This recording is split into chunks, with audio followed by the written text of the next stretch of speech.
कृतांता में आपका एक बार फिर से स्वागत है। अच्छा, तो पिछले अध्याय में हमने देखा कि कैसे कुंभकर्ण का अंत हुआ, पर लंका का युद्ध अभी खत्म नहीं हुआ था, बल्कि अब तो ये एक ऐसे खतरनाक मोड़ पर पहुंच गया था जहां विनाश और छल मतलब धोखे की कोई सीमा ही नहीं बचने वाली थी। अब सोचिए रावण की हालत। एक तरफ तो उसके भाई की मौत का दुख और दूसरी तरफ अपनी आंखों के सामने अपनी सोने की लंका को जलते हुए देखना। उसका गुस्सा, उसका बदला लेने का जुनून अब सारी हदें पार करने वाला था। और ये सब शुरू हुआ वानरराज सुग्रीव के एक आदेश से। उन्होंने कहा, मशाले उठाओ और लंका में आग लगा दो। बस, फिर क्या था, देखते ही देखते हजारों वानरों ने राजमहलों, गलियों, घरों, हर जगह आग लगा दी। चारों तरफ सिर्फ और सिर्फ चीख पुकार और तबाही का मंजर था। और पता है, ये सिर्फ इमारतें नहीं थी जो जल रही थी। लंका का खजाना, मोती, हीरे, मूंगे, कीमती रेशमी कपड़े, सोने के गहने, रथ, हथियार, यहाँ तक कि युद्ध में इस्तेमाल होने वाले हाथी और घोड़े भी उस आग में जलकर भस्म हो रहे थे। मतलब लंका की पूरी दौलत राख बन रही थी। इसी भयानक शोर शराबे के बीच श्रीराम और लक्ष्मण ने एक बार फिर से युद्ध भूमि में कदम रखा, और जैसे ही श्रीराम ने अपने धनुष की डोरी खींची, उससे जो आवाज निकली वो इतनी शक्तिशाली थी कि वानरों की दहाड़ और राक्षसों की चीखें सब शांत हो गई। उस एक आवाज से लंका का जो मेन गेट था वो भी टूटकर बिखर गया। तो रावण के बदले की पहली लहर आई। कौन? कुंभकर्ण के ताकतवर बेटे कुंभ और निकुंभ। वो अपने पिता की मौत का बदला लेने के लिए मैदान में उतर आए। लेकिन देखिए, वानर सेना भी कहाँ पीछे हटने वाली थी। वो तो पूरी तरह तैयार थी। रावण के जो सबसे तगड़े योद्धा थे ना, उनका सामना किया वानर सेनापतियों ने। अंगद, द्विवेद और मैंद जैसे वीरों ने तो एक एक करके राक्षस सेनापतियों को यूं पलक झपकते ही हरा दिया। अब लड़ाई एक पर्सनल फाइट में बदल गई थी। आमने सामने कौन थे? एक तरफ थे वानरराज सुग्रीव, जिनकी ताकत का कोई तोड़ नहीं था, और दूसरी तरफ कुंभकर्ण का बेटा कुंभ। वो एक जबरदस्त धनुर्धर था और पहले ही कई वानर वीरों को घायल कर चुका था।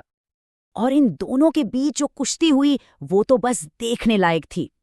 सुग्रीव ने अपनी पूरी ताकत लगाकर कुंभ को उठाया और सीधा समुद्र में फेंक दिया। लेकिन कुंभ भी कम नहीं था।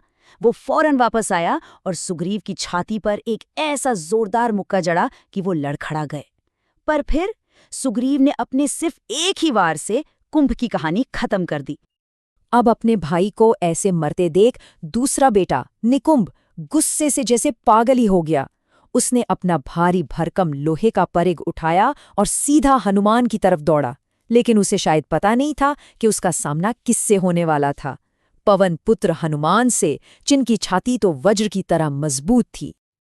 और हुआ भी वही। निकुंभ का वो विशाल परिघ जैसे ही हनुमान जी की छाती से टकराया, 100 टुकड़ों में बिखर गया। बस, हनुमान जी ने पलटकर एक ही मुक्का मारा, निकुंभ जमीन पर, और अगले ही पल उन्होंने उसका सिर धड़ से अलग कर दिया। ये थी हनुमान जी की ताकत का एक और सबूत। अच्छा, तो कुंभकर्ण का तो पूरा वंश ही खत्म हो गया। अब रावण ने एक ऐसे योद्धा को बुलाया जिसके दिल में बरसों पुरानी नफरत की आग जल रही थी। कौन था ये? ये था मकराक्ष, खर का बेटा। वही खर जिसे श्रीराम ने सालों पहले दंडकारण्य वन में मारा था।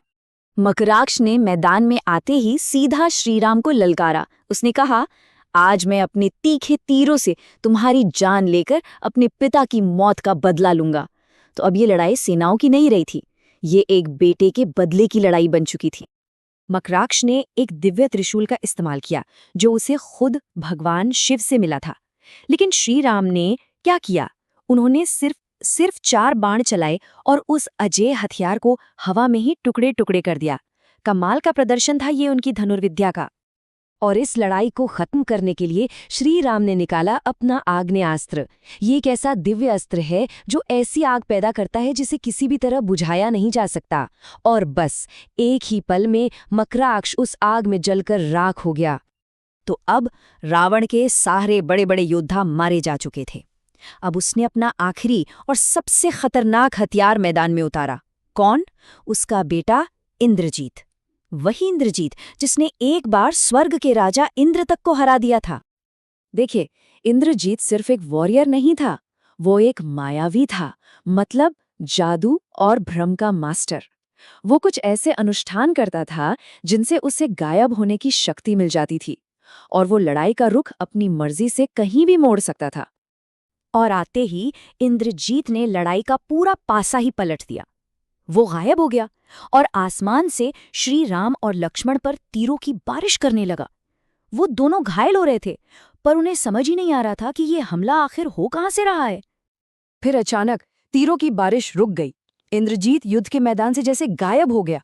वानर सेना को एक पल के लिए लगा कि शायद वो डर के भाग गया है, लेकिन वो जब लौटा तो एक ऐसी क्रूर चाल के साथ लौटा जिसकी किसी ने कल्पना भी नहीं की थी।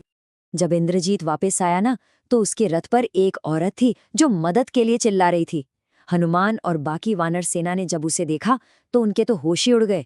वो औरत हूबहू सीताजी जैसी दिख रही थी। इंद्रजीत उस औरत के बाल पकड़कर उसे घसीट रहा था और वो हा राम चिल्ला रही थी। सोचिए वानर सेना पर क्या बीती होगी। उनके लिए ये एक दिल को दहला देने वाला सीन था। उन्हें लगा कि असली सीता को पकड़ लिया गया है। और फिर सबके देखते देखते इंद्रजीत ने अपनी तलवार निकाली और उस मायावी सीता का सिर धड़ से अलग कर दिया। वानर सेना को तो पूरा यकीन हो गया कि जिस सीता माता के लिए वो इतनी बड़ी लड़ाई लड़ रहे थे, वो अब नहीं रही। ये हमला ये हथियारों का हमला नहीं था, ये था साइकोलॉजिकल वॉरफेयर। इंद्रजीत ने वानरों के शरीर पर नहीं, उनकी उम्मीद पर हमला किया था, उनके लड़ने की वजह पर वार किया था। जिस मकसद के लिए वो अपनी जान दे रहे थे, वो मकसद ही खत्म हो गया था। बस निराशा में पूरी की पूरी सेना ने हथियार डाल दिए और मैदान छोड़कर भाग गई। तो अब यहाँ एक बहुत बड़ा सवाल खड़ा हो जाता है। सीता जी की मौत हो चुकी है, सेना पूरी तरह बिखर चुकी है, तो क्या ये श्रीराम के युद्ध का अंत है? क्या इंद्रजीत के इस धोखे ने, इस माया ने रावण को ये युद्ध जितवा दिया है? आगे क्या हुआ? क्या सच में ये युद्ध का अंत था? ये सब जानने के लिए हमारे साथ जुड़े रहिएगा। अगर आज की ये कहानी पसंद आई हो तो इसे लाइक ज़रूर करें, अपने दोस्तों के साथ शेयर करें, और हाँ, कमेंट्स में बताइए कि आप आगे क्या देखना चाहेंगे। और कहानी के अगले अध्याय के लिए सब्सक्राइब करना तो बिल्कुल मत भूलिएगा।